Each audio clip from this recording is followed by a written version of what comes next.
Welcome to Indyliveradio on Friday the 5th of March, and this is a very special daytime show. For the first time ever, Indyliveradio are putting on a special International Women's Day edition, and Marlene, Halliday and I, Valerie, Gauld, have been involved in putting it all together for you.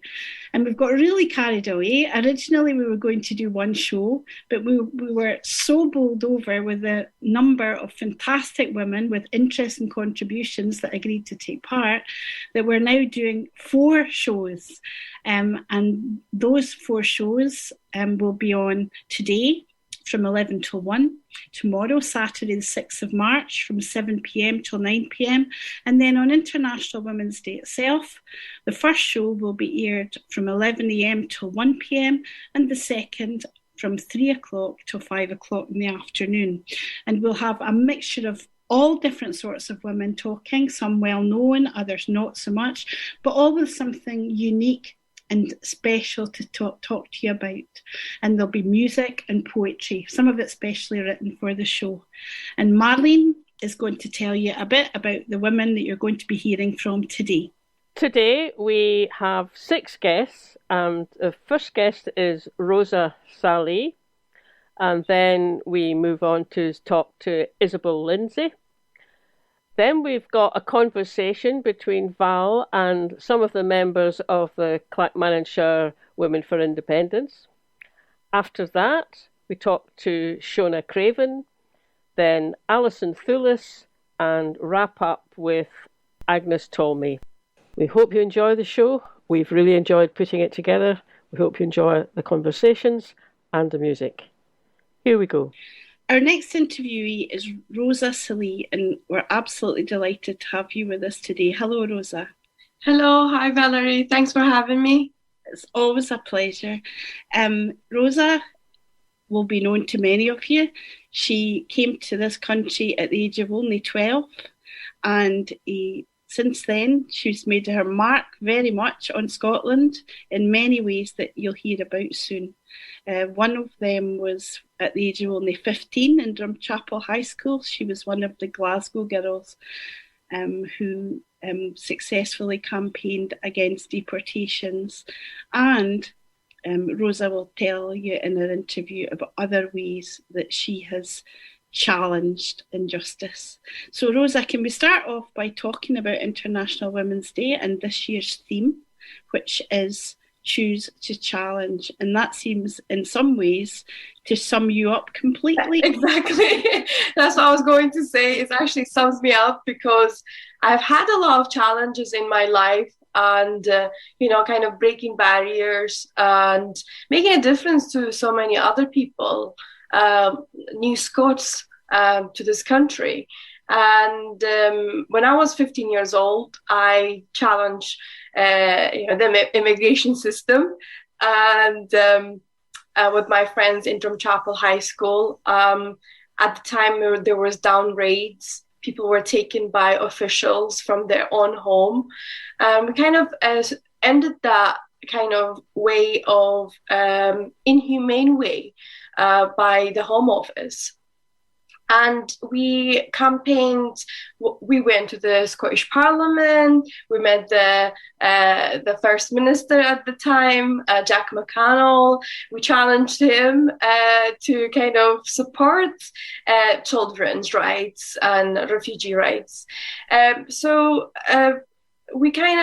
campaign was very tough. We didn't have social media at the time. And I think it was challenging. Everything was done by fax, newspapers, kind of the old-fashioned way. It made an enormous impact. I remember it very well. We made a lot of noise, yes. We never stopped. And I think for young girls, I think we really achieved a lot. We achieved a lot and we made a difference. We challenged the system. That was really injustice, and we asked for fairness, and we ended child detention in the UK. I think our campaign was so well known that politician in the UK Parliament was talking about us. I think it became a really nationwide campaign, the Glasgow girls were known, like in London. And not just in London, but in other countries as well. I mean, you made such an amazing impact and were immortalised in a stage play and a television series. Yes, a musical was played of the Glasgow girls. So, yeah, I thought that was, for me, the musical was very, very interesting. And it brought to light our story, and you could feel it. You were there when it was played. And I think that was very inspiring to so many people. And also children in schools, when they were studying modern studies, they went on to see the show, and that inspired them to campaign to whatever they are passionate about. So, I mean, as a young child, I politically got involved. I kind of believe in campaigning and involving myself in politics in a very young age. I don't know if you know Valerie, but I applied to work with Nicola Sturgeon when I was very young. Yeah, so I worked with her for a week in the Parliament. It's like an internship, and it was for a week, and it was really interesting. She was the Minister for Health, and I knew she was going to places, and I was just amazed by her work when I was only like 17 years old. So yeah, that kind of pushed me to go on and study politics and law. And that's what I studied. And through my university life, I came across a lot of challenges, different challenges.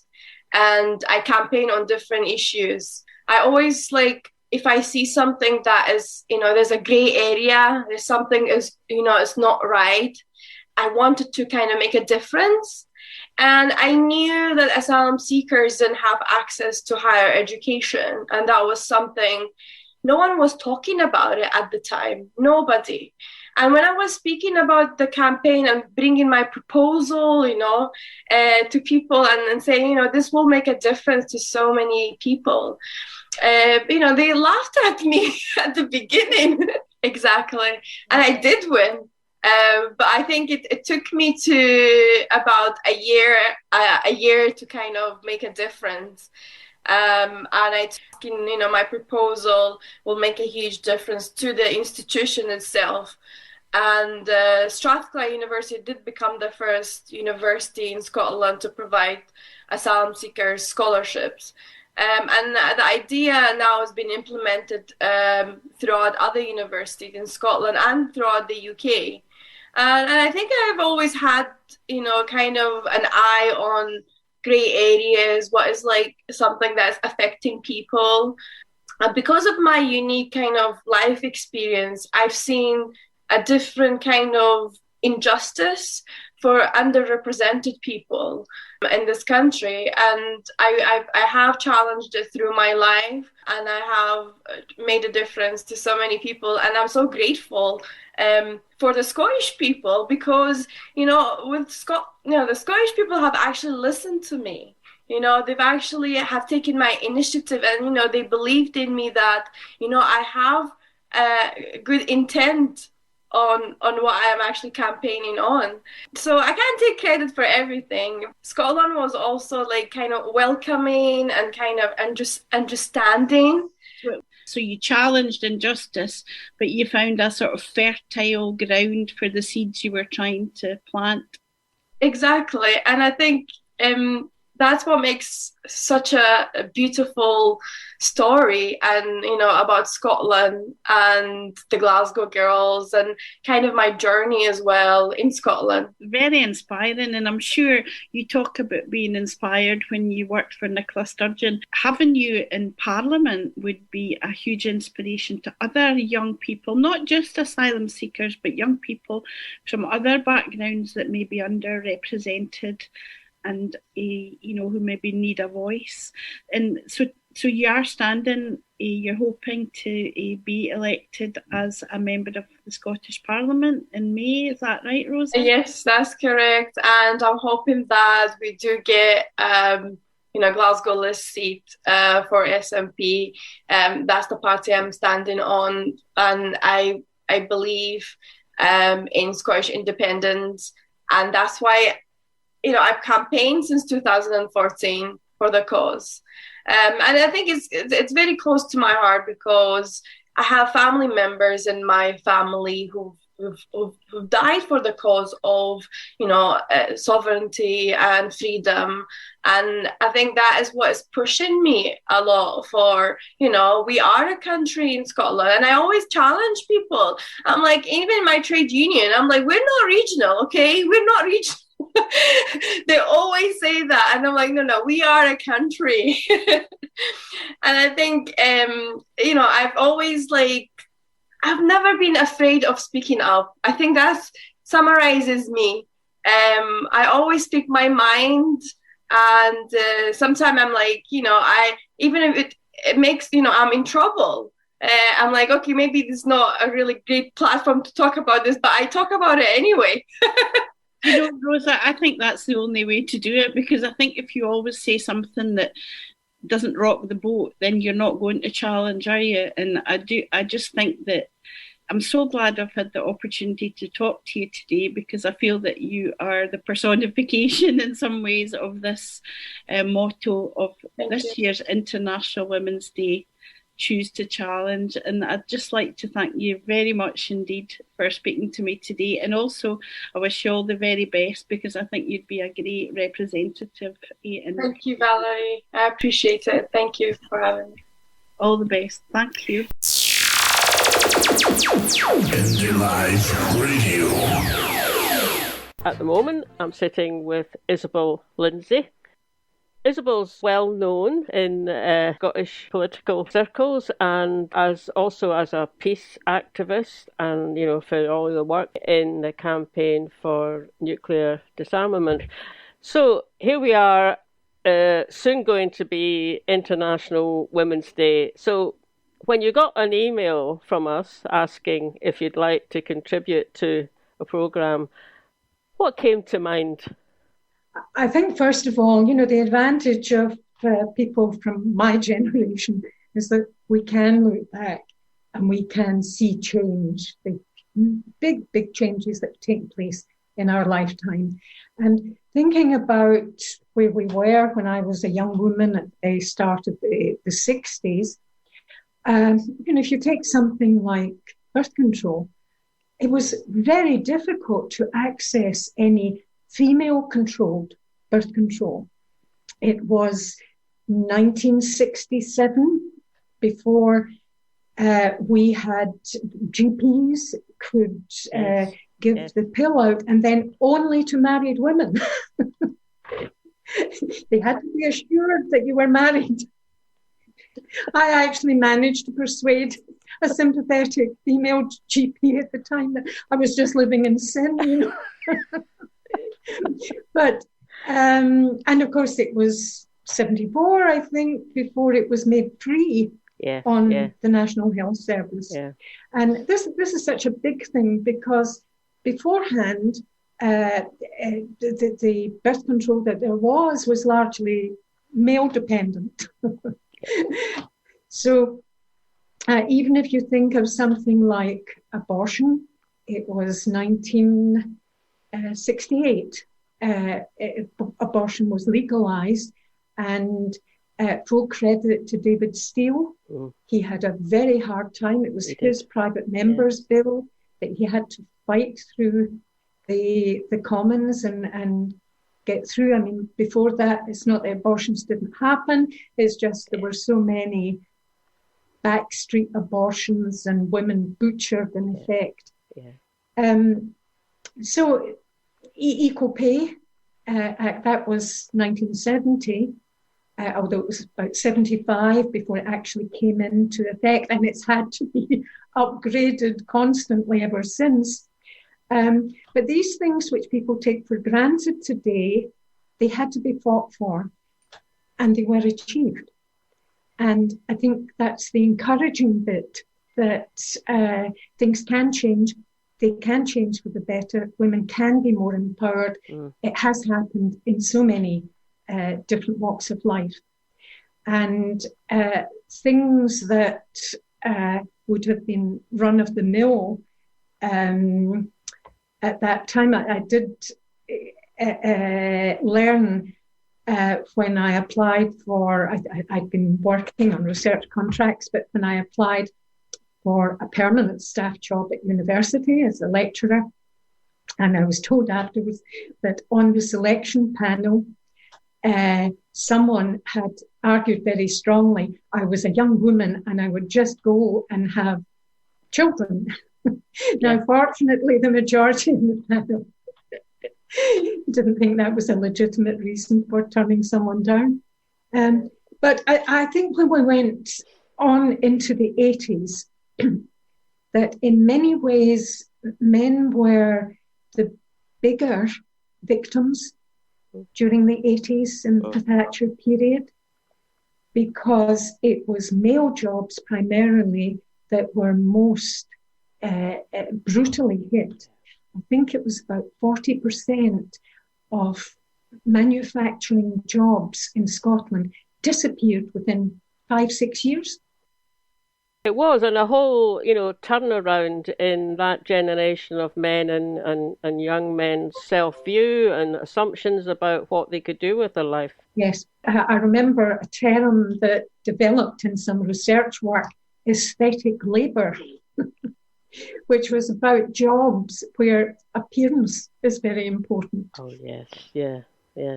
So you are not going to get into certain kinds of retail, into hospitality work, unless you look right. Now, that was restricting for women. Yes. Or for many women who didn't fit, the ideal image.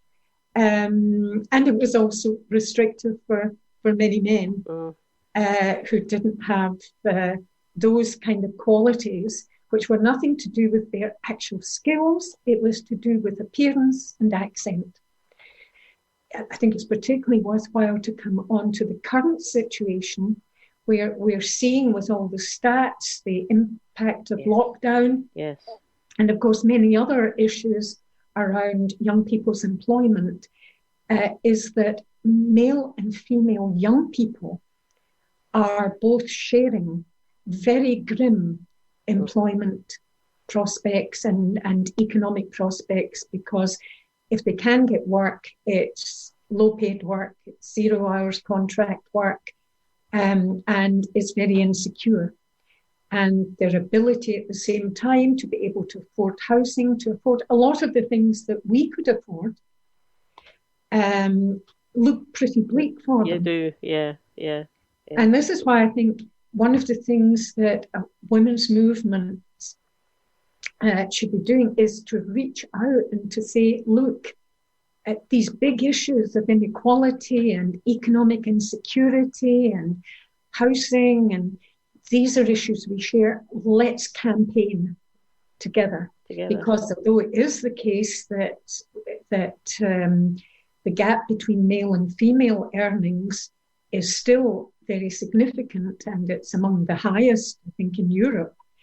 But by and large, that gap doesn't start to kick in until women are in their, late 20s onwards, and a lot of it is connected with our child minding and childbearing responsibility. And taking time off for a few years. Yeah, that does it. When you do that for a career break, even though it's quite a short career break, that can so readily just put you out of the picture in terms of promoted positions. And I think also many women, one of the traditional problems is a certain lack of confidence in going forward for promoted positions.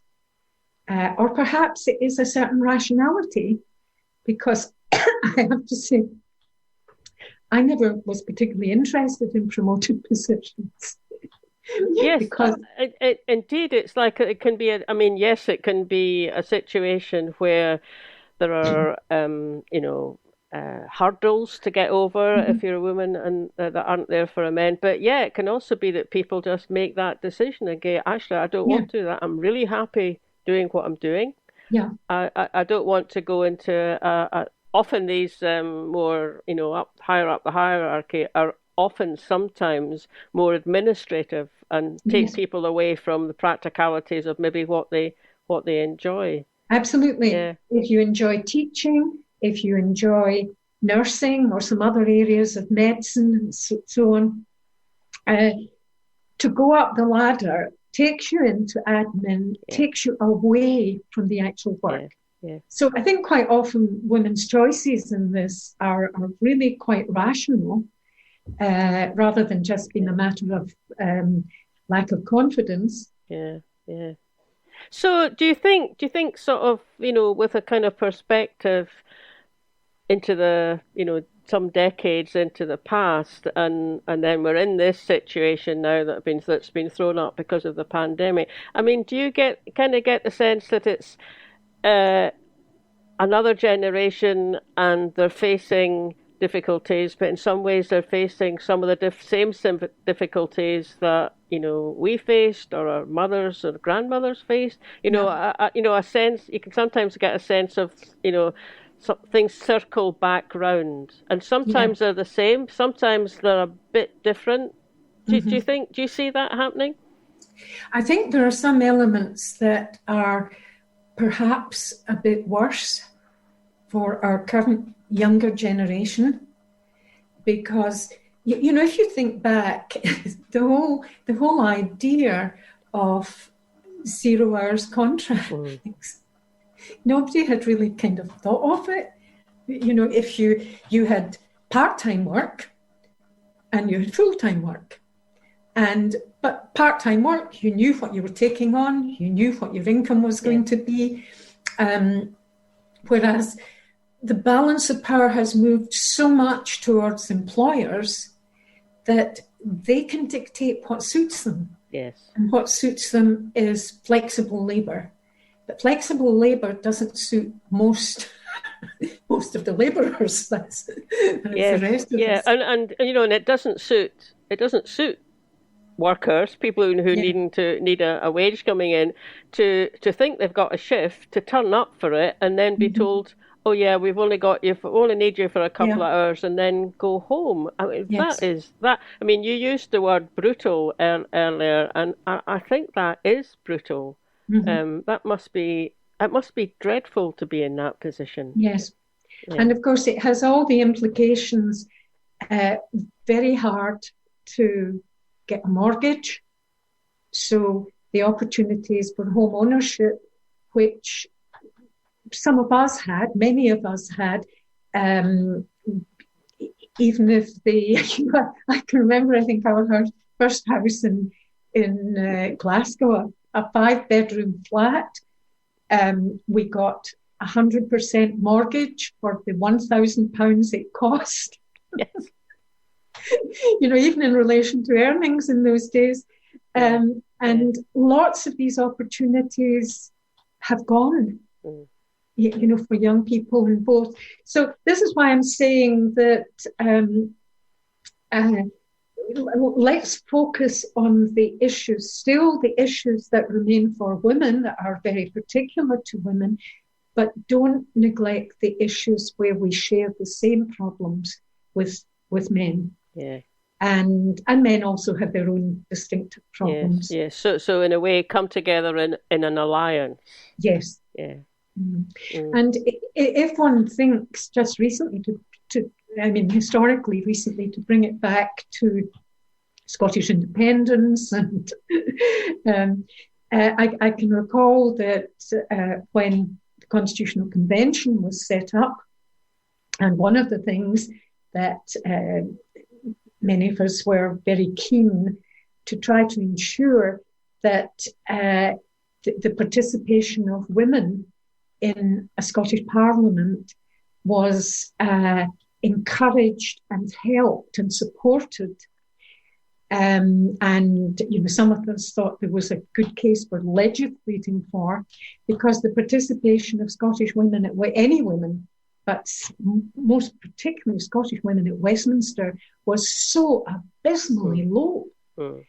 And so we set up the Women's Claim of Right group, and the STUC Women's Committee had 50-50, campaign. And this was an active, very active part of that campaigning for the Scottish Parliament. And do you think, sort of pleased enough with what they've managed to do so far? It's not 50-50 in Holyrood, is it? It's not 50-50, but it is very substantial. Yeah, it is. And it's very noticeable. It's very noticeable when if you're just kind of watching a debate or something. I mean, I have to say it's also noticeable in the Commons. Well, compared to, if we both go back to what it was, it is also still noticeable down there. And the Scottish Government Cabinet is getting on for 50-50. I mean, Nicola Sturgeon certainly tried to do that. Yes. I mean, there are other issues that I think are worth raising. I do have some, one doesn't want to make generalizations, but there are some strands in contemporary feminism where I think instead of focusing on the big important things, on the economic inequality issues, in the barriers to various kinds of progress in society, to the issues around childcare and so on, and to the issues of serious violence. Yes. These are big and important issues, and sometimes there are some strands who pick up what I would consider as minor nuisance issues and make an awful big fuss about them. What are you thinking of? I'm thinking of people are always going to say the wrong thing. Sometimes they're going to make the wrong kind of jokes. They may make the wrong kind of gestures. And I don't mean one shouldn't reference them or say not a good idea. Yeah. But they're not huge issues, and they're not necessarily done with ill will behind them. Sometimes there may be ill will, but sometimes it's just not thinking about it, not realising the implications. And so you think it's better maybe point it out, but then let's move on. Yeah. Yes. Yeah. And it's only if these things persist, or if you feel there is something genuinely hostile behind it. That's one thing. But if it's just something a bit stupid and insensitive, then deal with it, Focus on some of the bigger things and kind of distinguish between the things that are seriously damaging to women, the abusive behaviour which is seriously damaging, and the kind of, as I say, minor nuisance things which are not so important. Just try and deal with this. Focus on the bigger things. Yeah. Oh, it's interesting. Yeah. But there we are. We've made huge progress. We have in that time, and women have driven it. But there are a fair number of honourable men who've been in there. Supporting and assisting, and we should give them credit. And our task is to say what are the big issues and problems today, but to recognise that a lot of males have big issues and problems too, and be aware and be sensitive towards them. Yeah. Oh, it's been really lovely talking to you, Isobel, and again, just thanks so much for obviously thinking through, on the whole topic and coming to chat about it. So so thanks so much for doing that.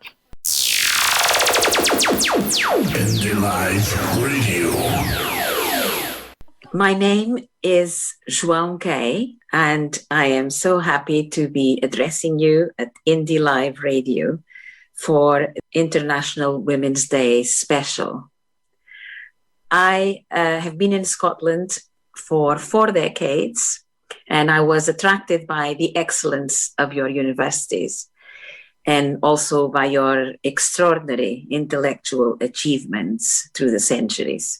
I now have a Scottish husband and 3 Scottish children. I love the country and admire it tremendously. And the longer I live here, the more I admire it.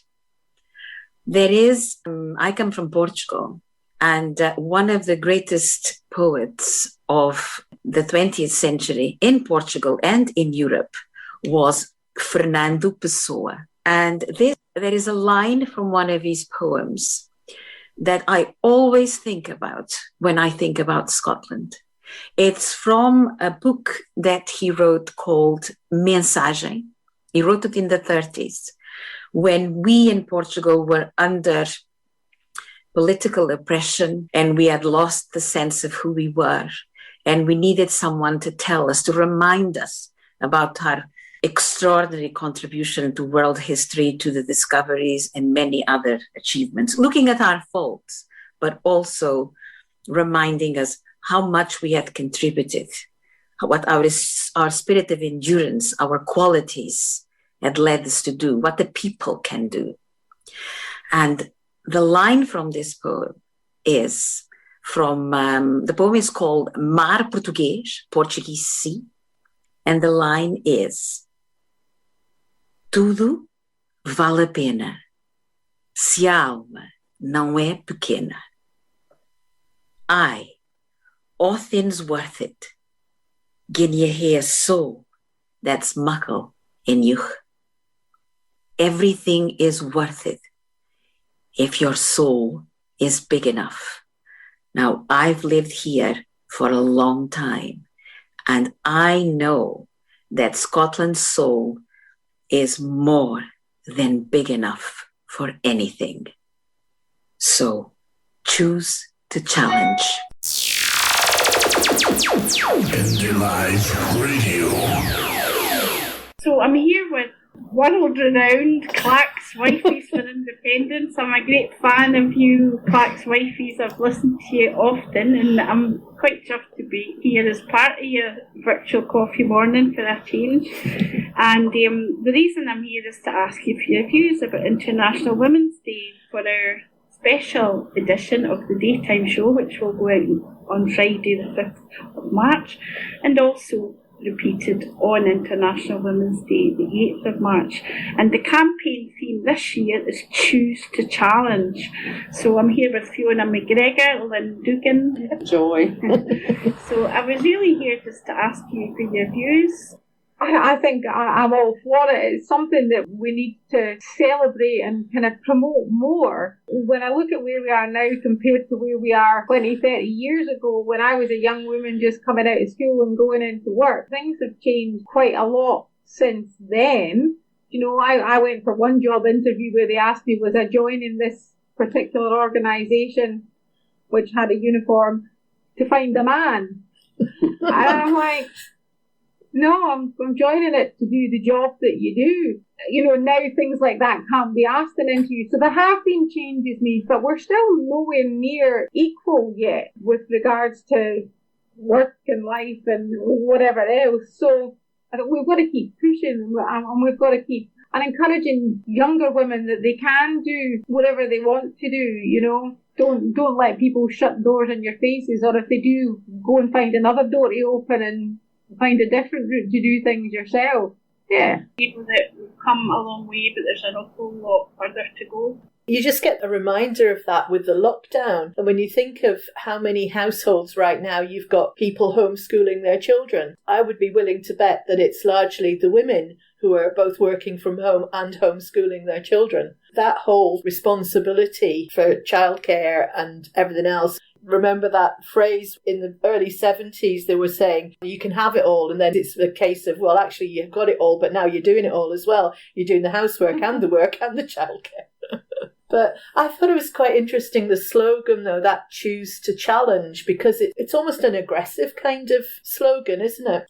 Absolutely, you've got to challenge things. But are we doing it in a way that's collaborative and doing it in a constructive way, constructive challenge, or are we just setting our faces against something? I'm not sure about the wording of it, to be honest. Give a little more detail, they say, to explain it and widen it out a bit more. They say a challenged world is an alert world. Individually, we're all responsible for our own thoughts and actions all day, every day. We can all choose to challenge and call out gender bias and inequality. We can all choose to seek out and celebrate women's achievements.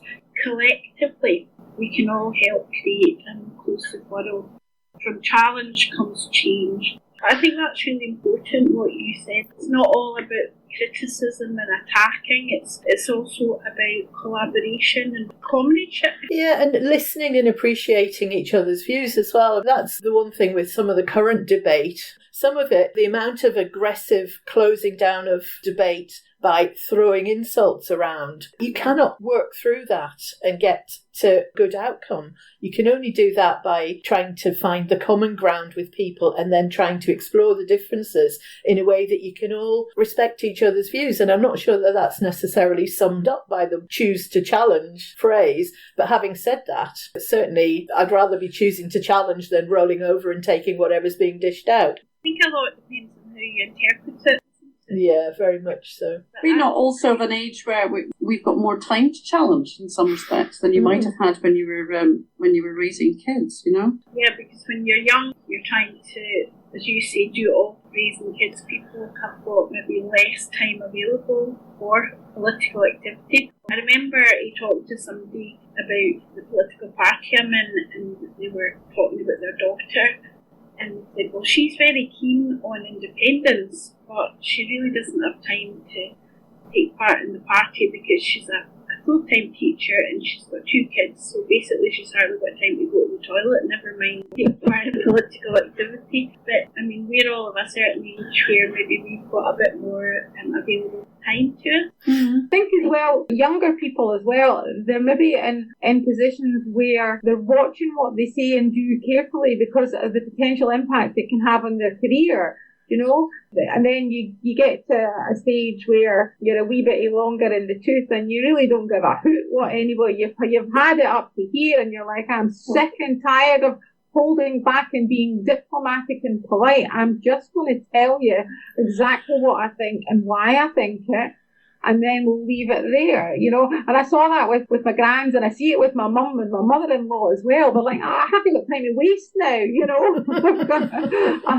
That's a very important point, Lynn. I mean, I'm sure we've all seen that in their careers. You know, when people are younger and they're looking for promotion, they're looking to climb that pole and crazy pole. Yeah, well, I wasn't going to say that, but yes, they're trying to climb up and establish their careers. They have to be careful about what they say, and in some professions, you're actually specifically prohibited from expressing your political views. I think that there's another way of coming at it, though, which is something we touched on in one of our earlier discussions, I think, which is how much do young women nowadays realise how lucky they are because of all the challenging we did for the previous 30 years. And I watch some of the conversations going on now, and I really worry that they're letting things go that we worked hard for. You can see parallels to it with the whole Brexit thing and let's get rid of all the red tape. You think, well, actually, that red tape was keeping you safe.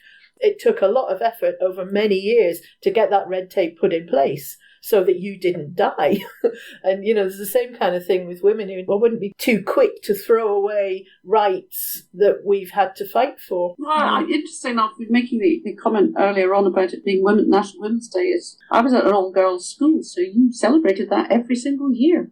That was incredibly important. 8th of March, it's not thrown away. And it's quite interesting that we now no longer have any state girls' schools in Scotland. I don't know whether that's a benefit or not. I personally would say it probably isn't, not having choice. I went to a mixed school. I've never been to an all-girls school, but I think there's a lot of research to show that girls do very, very well. But that's your argument for a lot of women-only spaces, isn't it? I mean, I went for 2 years to a girls-only school, and then it went comprehensive in the 3rd year. And it was a much pleasanter learning experience in the first 2 years. It just has a different kind of feel to it, especially when you're that age, when you're 11, 12, 13, you know. It just was nicer.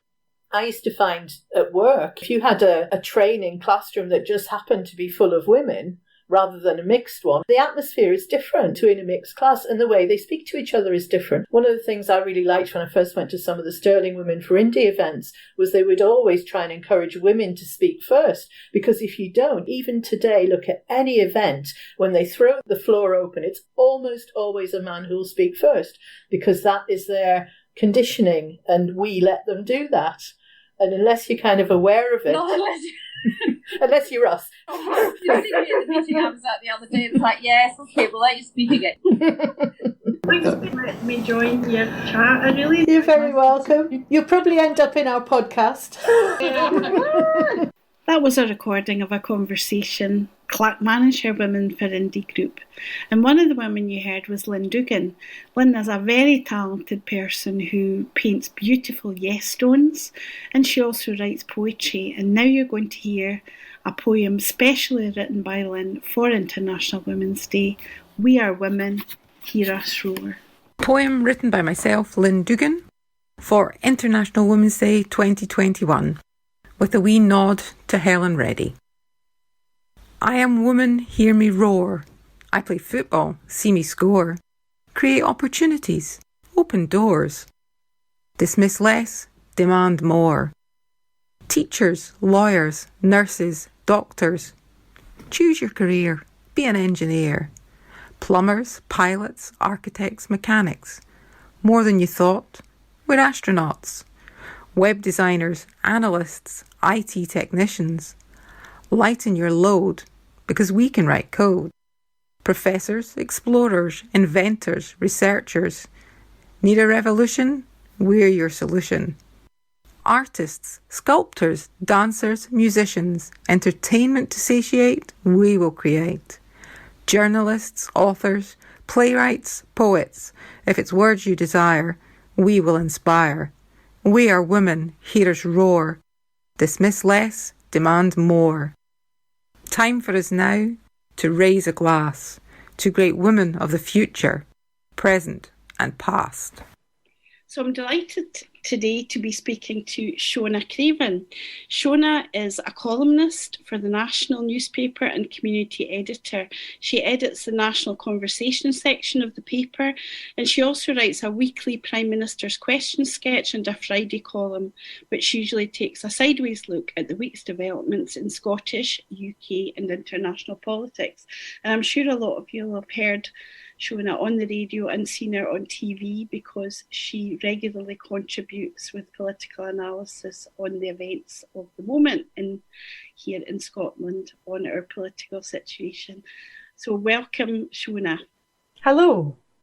Thank you so much for taking time out of your busy schedule to speak to our listeners here at Indylive.radio on our special International Women's Day edition. The theme this year is Choose to Challenge, and we have a wide range of women taking part, and we've asked folk to speak on the subjects that are dearest to their heart in terms of women's rights and women's situation. And you indicated that one of the subjects that you would like to focus on is that of coercive control. So I wonder if I could maybe start by asking you, why is that a subject that you would like particularly to focus on, Shona?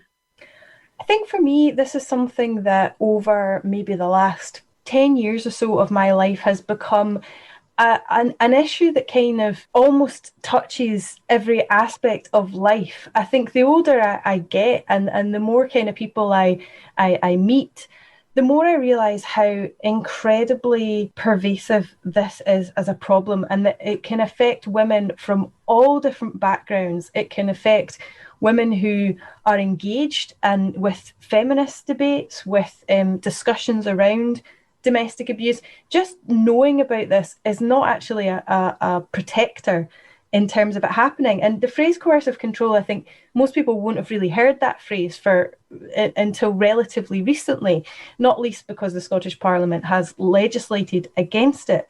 And I think that in itself is great, that it's a phrase that people have now heard and have a bit of an understanding of.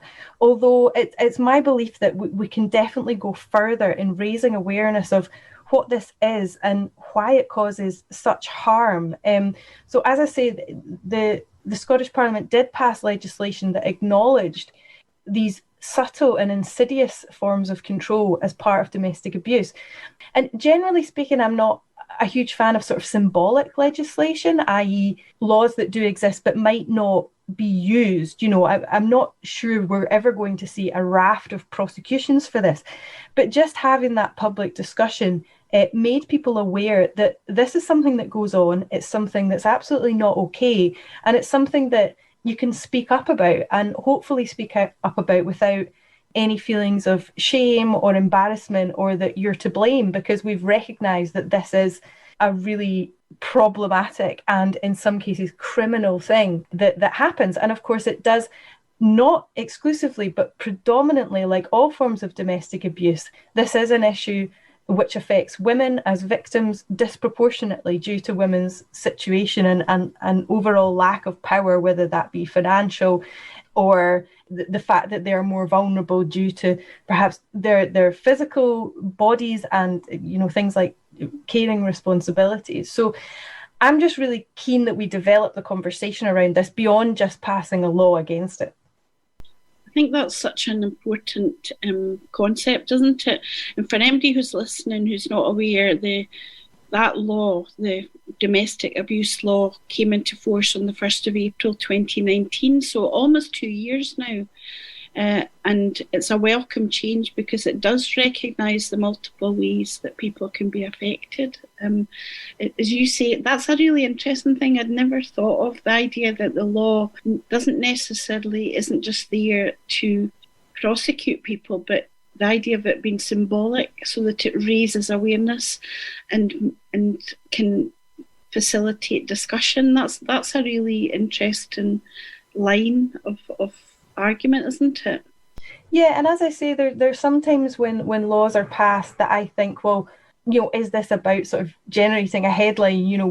We've legislated in this way rather than actually getting people convicted of whatever offence has been created. But like I say, I think it is really important in this instance to send that message and to make people aware, because people will have experienced elements of this or seen it happen to friends. And I know that I have watched in real time the way that this process, sometimes people don't realise until it's happened to someone they know, how incredibly comprehensive a takeover of somebody's life can be, that simply by a drip feed of comments or sort of putting in restrictions, for example, on what somebody wears or which friends they see or what time they come home by.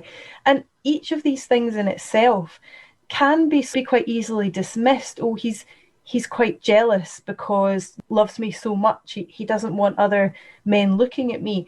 And there are ways that these things can be rationalised, or, oh, I need to spend more time with him, so I'm going to cancel plans with my friends. But the problem is, I think a lot of the time, by the time women realise what's happened, it's too late. And there may be these feelings of shame, of thinking, well, if I've sort of ditched my friends or stopped contacting my family, are they going to want to hear from me? Are they going to be annoyed at me because I've done this? And I think what's important to me is that we keep this conversation going so that women who are in that situation will feel empowered to reach out for help, whether that's to people they know, whether that's to organisations like a women's aid group. And I think in the past they might have thought, well, he's not hitting me or he's not locking the door and preventing me from leaving, so this is probably my own fault. You need to have a bit more backbone or whatever. But now that we understand this process and the way this sort of drip way that abuse can take hold, hopefully that will empower women to realise. But beyond that, hopefully we can try and ensure that these abusive relationships are nipped in the bud earlier. And this is where my choose to challenge is slightly to challenge some of the orthodoxy around this. Sometimes I rub up against slightly the sort of official line of the women's sector, which is understandably that abusive men are the ones who need to change. And we mustn't victim blame, and we mustn't say that women are to blame for getting in relationships with these men.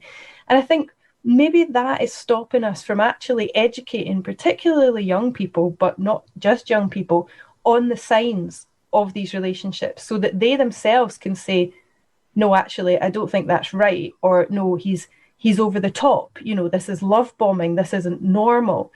The singer FKA Twigs has spoken about her experience of alleged abuse by the actor Shia LaBeouf, and one of the things she mentioned was being sent dozens of bouquets every day at one point. I can't remember if they'd had a falling out or something.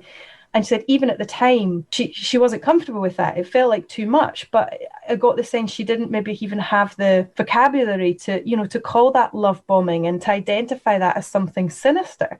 And, if she'd said to her friends, I'm getting too many bouquets of flowers, you could well imagine someone going, oh, well, poor you.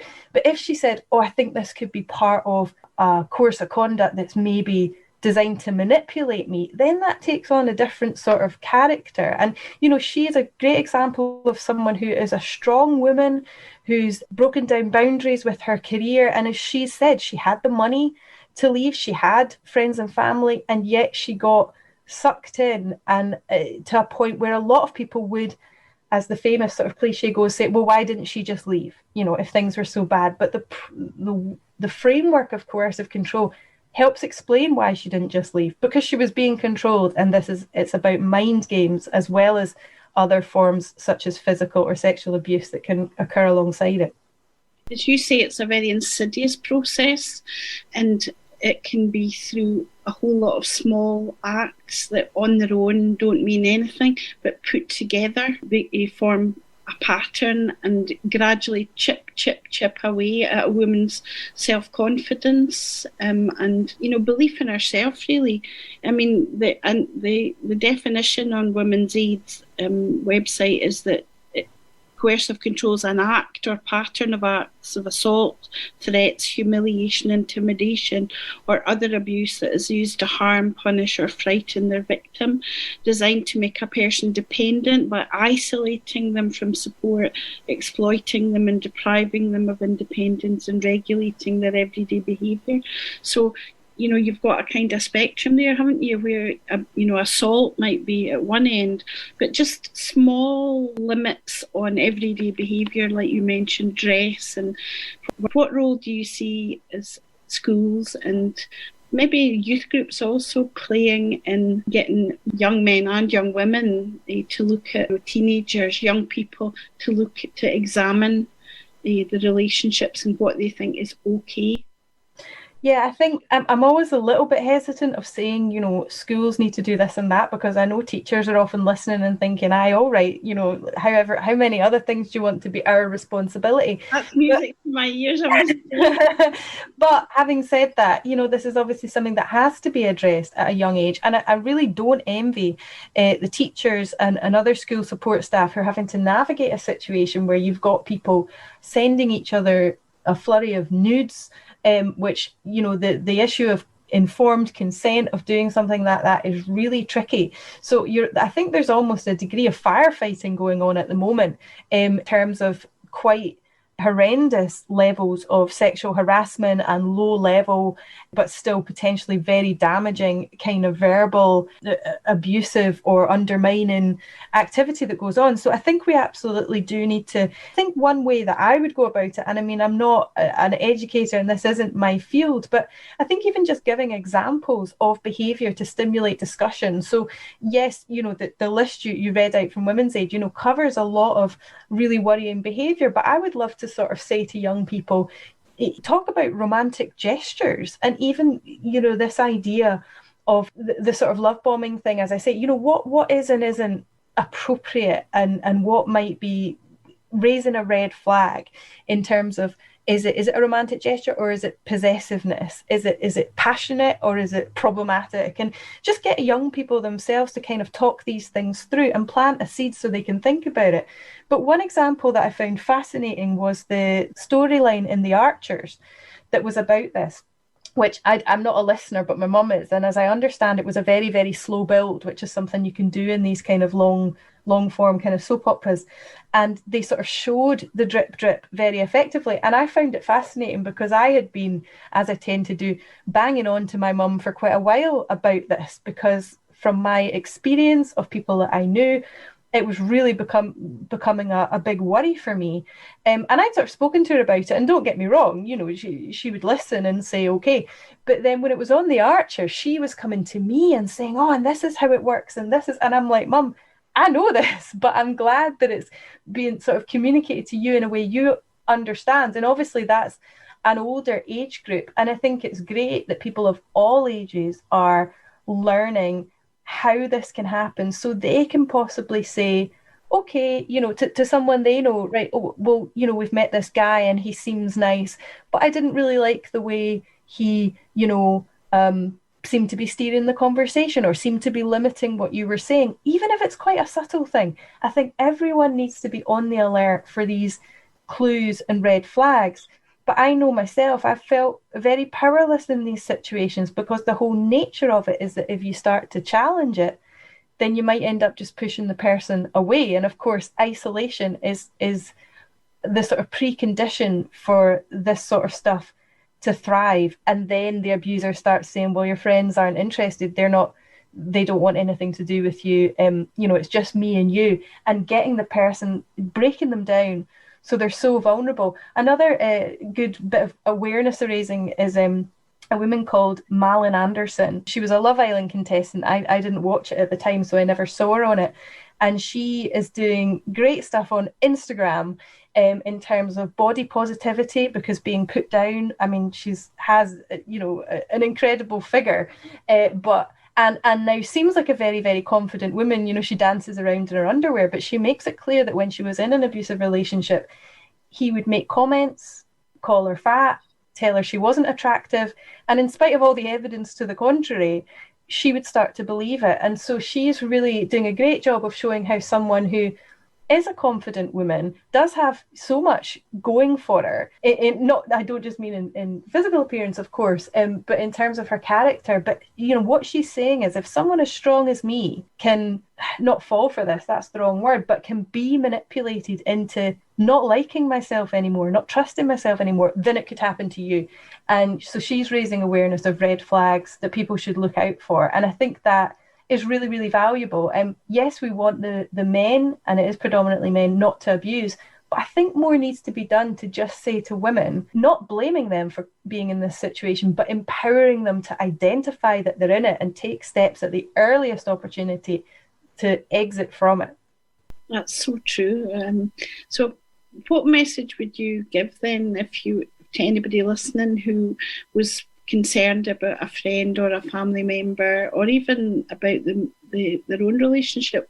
What message would you give to them and how they can challenge this, Shona? It's a really, really difficult one, and this is where I feel inadequate, where I'm really not sure what people should do. I'd love to be able to say, well, from my experience, I took action, spoke to my friend, and they left the relationship. But unfortunately, that wouldn't be the truth of the matter. And so this is why I think there needs to be just more and more public discussion, so that people are empowered themselves to challenge in the right way. And I honestly don't have the answer, which is why it's something that I wanted to talk about, because I'd like to generate more of a conversation about this, because there is the danger that if you challenge what someone you know is saying about their relationship, they will say, well, that person's not being supportive of me, because if they're not supportive of the relationship, then they're not supportive of me. And I don't want to hear that. Possibly because they know deep down that there's truth in it, possibly because they absolutely reject it or think that their partner is being unfairly maligned. So, I wish I could say that I have the answers here, but I don't. And that's why I think that it's important that individuals are empowered to identify the signs for themselves, because no one likes someone else coming along like an interfering busybody and saying, I don't like your boyfriend. Apart from anything else, maybe you're just jealous of the relationship. Maybe you just want to spend more time with your friend. There's always ways that they could say, well, I'm not going to listen to that. I think this is fine. It's an absolute minefield. It really is. It really is. And this is why I've got such a bee in my bonnet about it, because I feel personally, have I approached this the wrong way in the past? Am I confident of approaching it in the future? Am I oversensitive to it? Am I the relationship police now? But I think we need to strike a balance between supporting people we know, including in the natural ups and downs of relationships, and also being someone who they know they can pick up the phone to and say, do you know what, can I come round? Not just now, obviously, and that's a whole other part of the problem, but someone, make sure we keep the lines of communication open so that people always know they can come to you and say, do you know what, I'm not too happy about this. Can you be a listening ear? And maybe that's part of my problem, that I find it quite hard to listen and not offer advice. And sometimes even just being someone who will listen and not be judgmental and not be saying, well, why did you get with this guy, or why did you put up with that? Just to try and be understanding and make sure you're always available to be someone who people can come to and talk to. It's a very thoughtful perspective, because we all know that even in examples where it's not to do with coercive control, it's all very well for a friend to moan and groan about her husband and criticise him a bit to you, but if you start agreeing and say, oh, and there's something else I don't like about him as well, that goes down like a lead balloon. Oh, absolutely. And the problem is, and I'm sure we've all been there, that somebody will have a moan and be really, really scunnered with a situation. But then maybe down the line, you'll say, oh, how's that going? And they'll go, oh, do you know what? I was just in a bad mood that day, or he was just annoying me that week. It's actually fine, don't worry. So you don't want to be in this situation where people don't raise low-level gripes with you because they think you're going to suddenly blow it into something it's not. I do think it's such a fascinating topic, and you've addressed it and discussed it in such a thoughtful and insightful way. I'm really glad that you've brought this to us to speak about today, Shona. So thank you very much indeed. Thanks very much. Hopefully it's just the start of an ongoing conversation. Yeah, I mean, this is for International Women's Day 2021, but maybe you'll come back in the future and talk to us again. So thanks very much indeed. Indyliveradio. I'm here today with Alison Thewliss MP, who is the SNP MP for Glasgow Central and the Treasury spokesperson in Westminster for the Scottish National Party. Hello, Alison. Hi, Valerie. So I'm so glad. I know that you must be incredibly busy with the budget coming up this week. So I do appreciate you taking time out your busy schedule. One of the reasons we were so keen to speak to you is on International Women's Day special edition is that the theme is Choose to Challenge, and you are somebody who is constantly challenging the Tories and in Westminster, and specifically and particularly on a range of issues that have been really important to women, like, for example, the rape clause, the two-child family cap, issues like breastfeeding. But I know there are many other issues that are close to your heart. So I just wondered if you'd like to comment on what that theme of International Women's Day, Choose to Challenge, what would that mean to you, Alison? For me, it's kind of challenging all the way things have always been done. And there's a lot of that in Westminster that, because this is the way that things are done, it should always be thus. And I don't believe that that's true. And I think women, particularly in the past few years, especially, have begun to find those voices who they began to speak up and to make their voice heard and to challenge things that they think aren't right. And the one that's been quite interesting to me is the issue around period poverty and the tampon tax and things like that. Because when I was elected in 2015, that was in the SNP's manifesto to get rid of the tampon tax. And we were the only kind of mainstream party to have that on our manifesto, and I was quite proud of that. And when we got through when we had the first budget at Westminster in 2015, myself and Roger Mullen, we put down an amendment to the finance bill to find a way of starting to challenge that and starting to say, actually, this has been there for years. It's been there for years because of male finance ministers making the decisions on this, and we think it should be scrapped. And it was quite a weird thing to stand up in a room full of pretty crusty old men mainly and start to talk about, tampons in front of them. And it sort of coincided with a whole lot of other things around the tampon tax and other people sort of finding their voice on that, and really amazing campaigners who took to the streets and made petitions and all the rest of it. And it was really, really pleasing to see that and see those women finding their voice and finding something they could campaign on, something that really, really mattered to them. And now we've got the Scottish Government doing amazing work on the back of sort of cross-party efforts to get rid of period poverty in Scotland as well. So it's been really amazing to see voices coming that had never really been out there on the streets before through an issue like that. And that's something that has brought Scotland international recognition, isn't it? It is, and really brilliant to see that, and other countries now picking up where Scotland has led. So it's been a really interesting thing to see that, and on an issue where people would, traditionally feel quite squeamish about it, they wouldn't want to talk about it, but folk have found their voice, and I think that's been great. Because not only does it address the problem of period poverty, but in some ways it brings a subject that is taboo, makes it acceptable to talk about openly. Yeah, absolutely. And there was a big demo opposite 10 Downing Street, and there's like women on loudspeakers talking about their periods. I'm like, oh my God, this is unbelievable. But it's just amazing how quickly things can move when women find their voice. Yeah, I remember being at a protest near the National Galleries that you were speaking at, and I think there's a very different atmosphere at a protest when it's all women, isn't it? It's quite a different kind of feel. There is, definitely. And you get that feeling that when you go up to speak, you're supported and surrounded by people that you know that you feel safe as well, getting up in that kind of environment. Speaking, so it's a good thing. Even though it is cross-party, I got the feeling there that there were women there from different parties, which quite often would be slightly tribal, but because it was all women, that feeling, obviously, it's still there, the fact that the parties don't see eye to eye. You don't want to be all pals together, but certainly that. Yeah. I think there is a different atmosphere of more collaborative.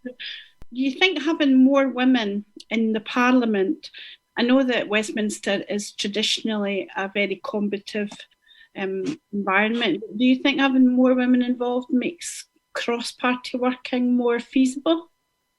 I think it does, yeah, because it gives you immediately a bit more of an in somehow. It's difficult to kind of explain exactly why, but you find common ground, you find common interests, and you can work more easily from there, whereas quite often you find that men that have come into politics start off very tribal. I think it's what draws people to politics in the first place, and how they think politics is done. Is it about men in suits shouting at one another, or is it about trying to get things done and trying to find agreement and trying to move things forward? By and large, I find that you get a lot further with issues working collaboratively, and quite often women are more up for that as well. So we tend to see very much the bear pit of the chamber, but from what I can ascertain, a lot of the more constructive work in Westminster is done in committees. Would that be right? Yeah, and a lot of it happens out of sight of the main chamber as well, that you've got not just committees, but you've got cross-party groups as well, all-party groups in Westminster, where people who have common interests and common cause can come together. And quite often lately, Westminster Hall debates, which is the kind of second debating chamber at Westminster, you go to those debates and everybody in the room agrees, even the Tories, everybody apart from the minister. So that's been happening quite a lot as well, where you're finding a lot of common ground between MPs who usually you wouldn't have very much in common with. So tell me, Alison, of all the things that you have done since you've been, you were elected in 2015, weren't you? You were one of the big wave of 56 MPs. And prior to that, you were a Glasgow City Councillor. So you've been involved in politics for quite a while now. So what would you say, going with this theme of choose to challenge, what would you say the biggest challenge that you've had to face is as a woman in politics? I think it's always been about perceptions, I suppose. It's about what people expect politicians to be like and what they expect them to do. So when I was first elected to the council in 2007, the expectation was that if you were a councillor in Glasgow, you were an old white man and you were Labour. So you go, no, hi, I'm Alison Thewliss, I'm an SNP councillor, and they'd be like, oh my goodness, what is this? My head can't compute. it's finding your way through all of those kind of things. And they're not huge insurmountable barriers, but there's a real kind of bit about, do I fit here? Do I not fit here?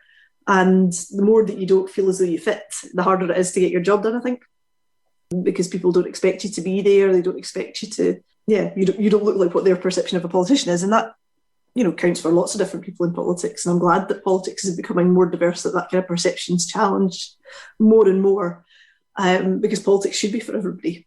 It doesn't matter, what you look like, what your background is, where you've come from. You should be able to have your place there, along with everybody else. It shouldn't just be, as I was saying before, about men in suits arguing. It should be about everybody having a role in there. And I suppose over the years you get more comfortable in your own position doing that, but it's still really, really daunting in a lot of scenarios that you're going into, where you think you have that thing where you automatically assume everybody's much more qualified than you, much more able than you, and you just have to try and kind of find your way through all of that. And that's, it's not, like I say, huge insurmountable barriers, but it's continuing to sort of push against your own comfort barriers as well. What you feel able to do and what you have to do can be quite a big gap sometimes. And it's just kind of getting yourself into that mind space where you're going, I know this might be uncomfortable, but I'm going to push myself forward for things. That's tricky, but it's worth doing. So if there's any young women out there who are thinking about standing for office, about standing for Glasgow Council or for Parliament, what would your message to them be, Alison? Absolutely put yourself forward for things and do it, but learn from other people around you as well, people who've been there for a wee bit longer, who can give you more insight. We've got brilliant young councillors in Glasgow, folk like Christina Cannon, who are so enthusiastic for what they do. But listen to them, see what their perspective is on it, their advice. Listen always to constituents. If you're elected, you should always be trying to find out, what is it that they want. It's not about me imposing what I think they might want. It's about listening to people and saying, well, what are you looking for in your area? What are you looking that would make life just that bit easier? How can we help? How can I help support you in what you want to do? So it's that kind of listening role, because I think people's perception as politicians, they stand up and make speeches, but actually we listen a lot more than we talk. At least you should be.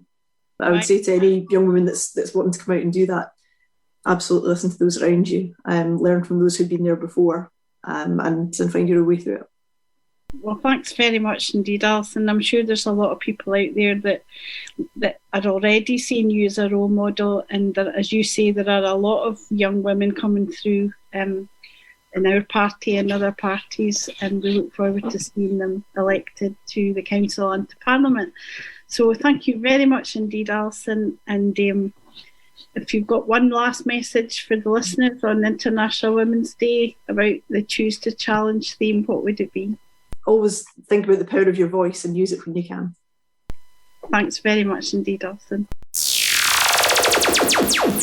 Indyliveradio. Hi, Indy audience. I am Monica from Barcelona in Catalonia.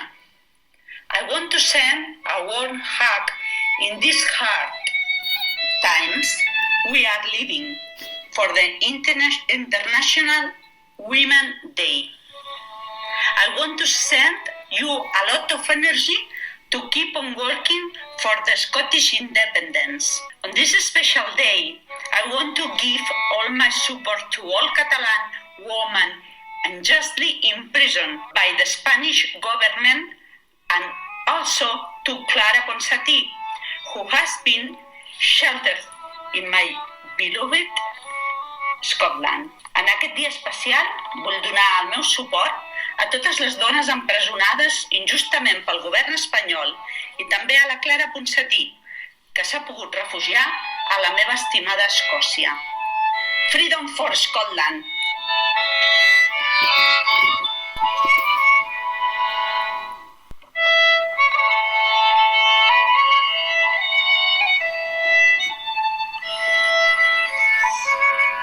Hello, my name is Susan Duncan. I live in Glasgow. You are listening to Indyliveradio.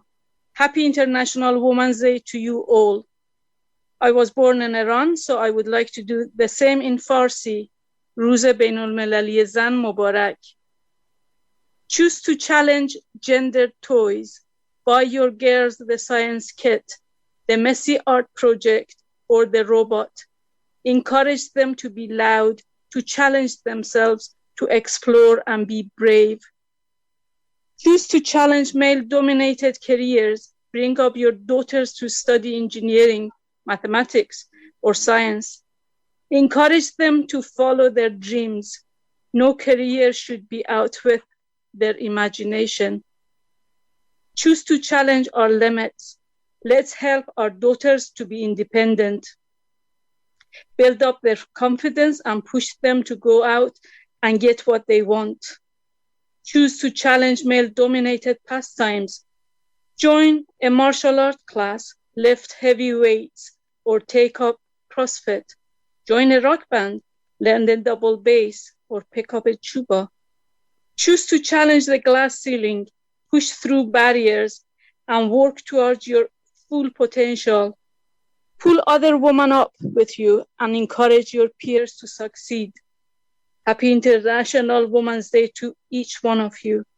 روز بین المللی زن به همگی مبارک.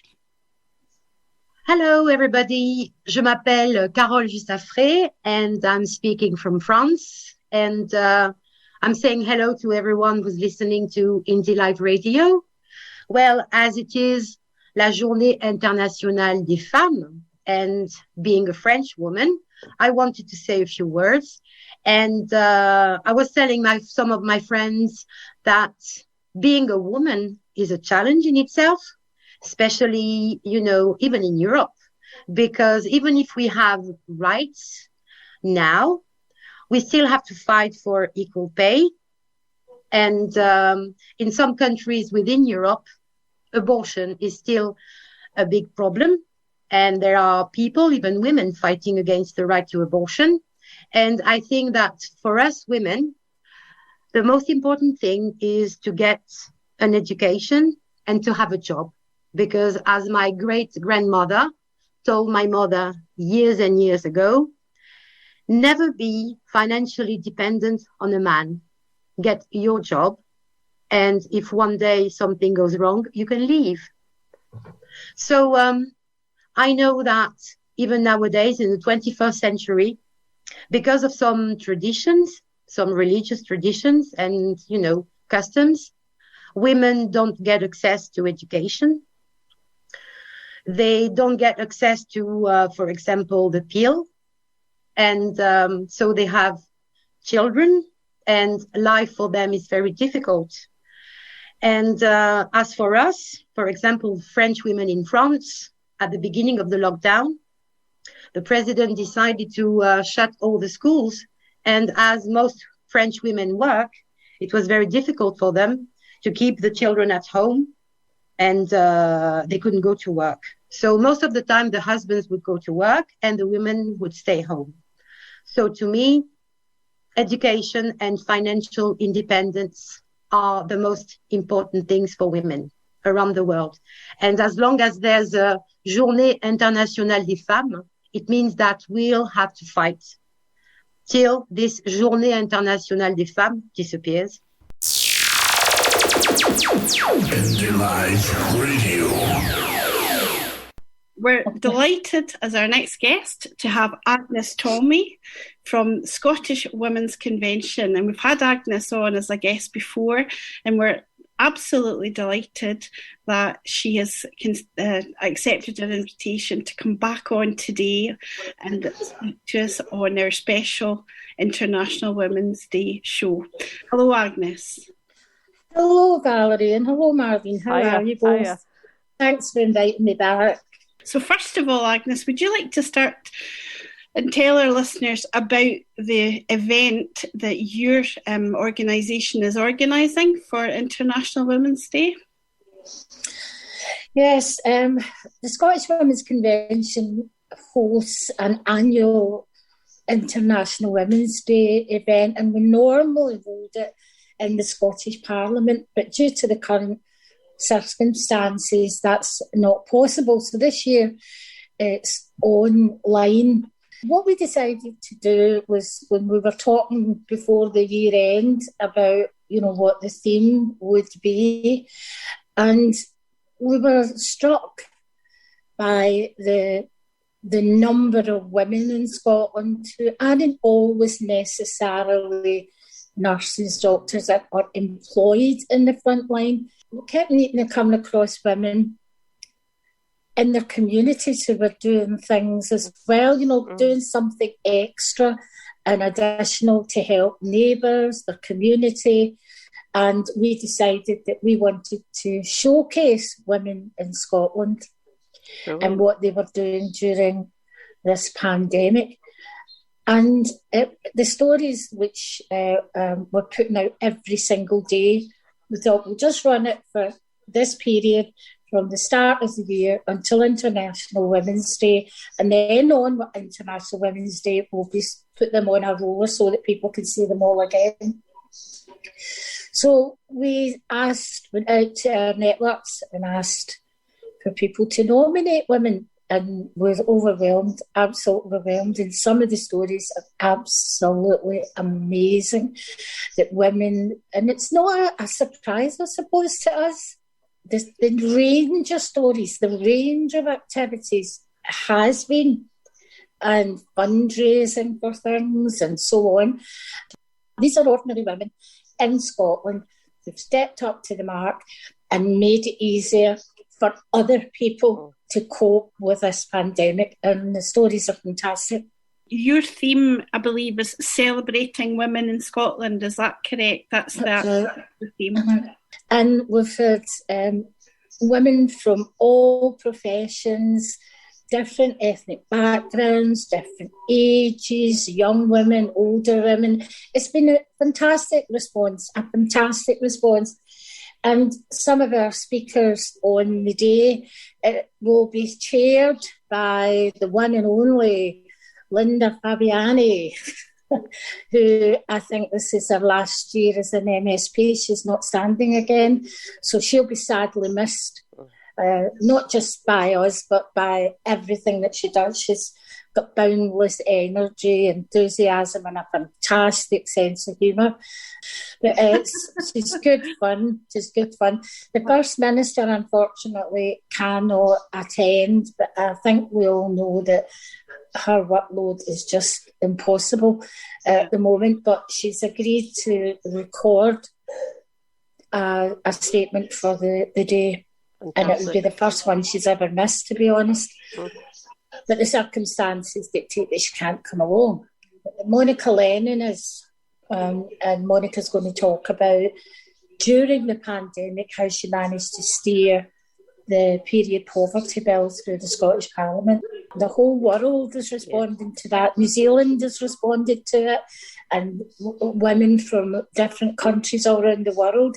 And Trevor Noah, he's South African, and he's does one of these late night shows in America. Yeah, I've seen it. Yeah, and he's so, I like him. I'm a huge fan. But he was saying that to women of the world, if you want to go somewhere where women are appreciated and understood, go to Scotland. I saw a clip, a tweet yesterday, Agnes, which was from Chelsea Clinton, and she was sort of congratulating New Zealand for taking this ahead, but she's in the tweet she said, "And thank you, Scotland, for showing the world the way." It was great. Yeah, really nice to see it. And it's been achieved during this pandemic. Yeah. I mean, we know that the campaign itself is older than the start of this pandemic, but the fact that it went through our Scottish Parliament, eventually through our Scottish Parliament, and it was unanimous, and I think that's fantastic. And also for women and young women in particular, it's taken away that whole stigma and that horrible feeling and of what they've had to go through, especially if they've not had any money.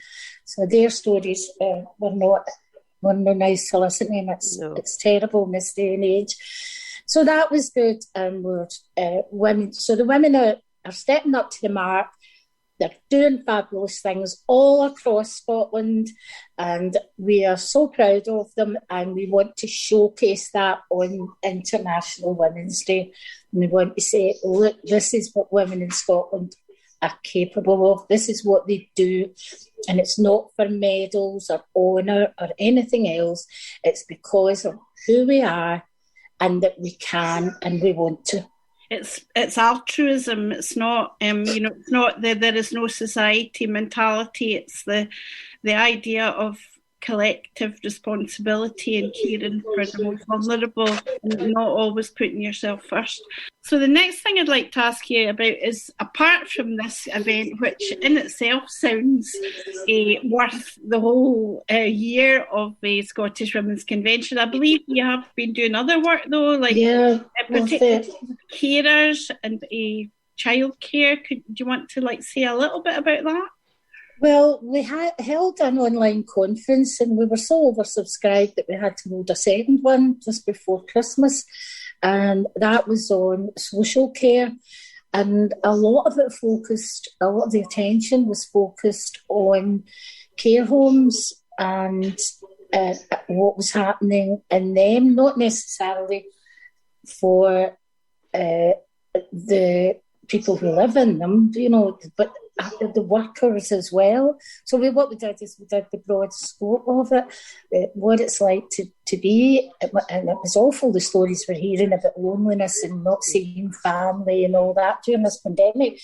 But it also highlighted in the private health care sector how badly paid some of the people are, and these women came along and they told their stories, but there was all sorts of things attached to that. Home carers, there was carers who look after people in their communities and so on, and we built up quite a good report around that, a very good report actually, and we sent that in, and I know that there's care homes discussions going on in the Parliament just now. I don't know what stage they're at. I know, but there was discussions last week about it. So that won't go away. That was a really interesting piece of work that we did, and we spoke with women again, it's a women's event, who work in the care homes, who've got family in the care homes, but also carers and disabled people, about the struggles that they're having, disabled women are having to try and get the resources that they need to help them through this pandemic. So there were some real hard stories to listen to, I must be honest. But we got through. And as I say, it was oversubscribed, so we had to do another one. So the speakers were brilliant as well. And then we did another one on post-Brexit, and that was quite revealing, and it was interesting at the time that we did that the stories were coming out in up north in particular, where the fishing industry was facing some real crisis, especially the crab, lobster, and the crustaceans industry was facing some serious problems there. And women were really, really worried. And there was a common theme emerging through the pandemic and through Brexit. Women are really worried financially. They're really worried about when this is over.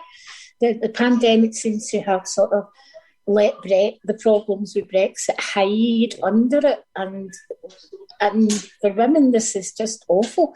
So they've got... The schools are going back, things like that are happening. But what they're really concerned about is that the poverty, am I going to be living like this forever? Hand to mouth. And that is something that we're looking at as well. The free school meals that the Scottish Government introduced has been a godsend to a lot of families, and the £10 the child payment. That has just been so welcome. Yeah, February, isn't it? I read some statistics the other day, and it's clear. And I think when I was in one of your meetings a few months back, that this was picked up on, that the pandemic, but also Brexit is the same. Has impacted disproportionately on women. And also that the figures that I saw the other day were quite staggering in the number of women who had lost their jobs, because they're quite often in part-time jobs, temporary jobs, and they're the ones that get hit the most. So it's good that they have an organisation like yourselves who are bringing women's stories and women's opinions and experiences to the fore, and that you're a conduit to feed that back to the government. I don't think I pronounced that correctly, but you know what I mean? You're a channel to do that. You pronounce it like a good Scot.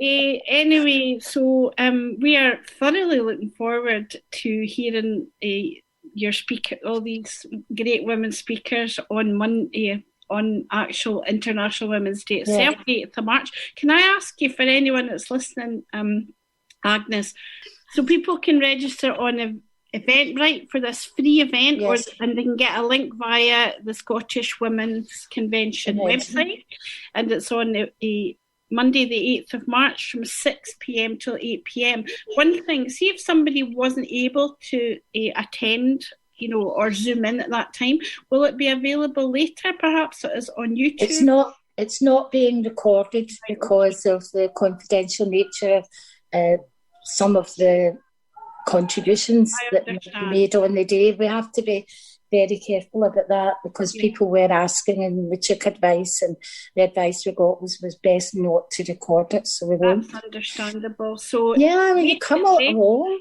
If they want to hear, they need to sign up, and they need to be there at 6 o'clock on Monday, the 6th of March. So, Agnes, it's been a total pleasure speaking to you today, and I hope you'll come back on in the future and for maybe a more extended interview and tell us more about the work of your fantastic organisation, which is really flying the flag for the women of Scotland.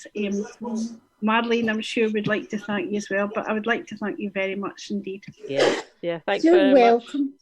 much. You're welcome. I always enjoy chatting to you. We've come to the end of the first edition of the International Women's Day 2021 show on Indylive Radio. And today you heard from Roza Salih, Isobel Lindsay, Clack's Women for Independence, Shona Craven, Alison Thewliss, and Agnes Tolmie.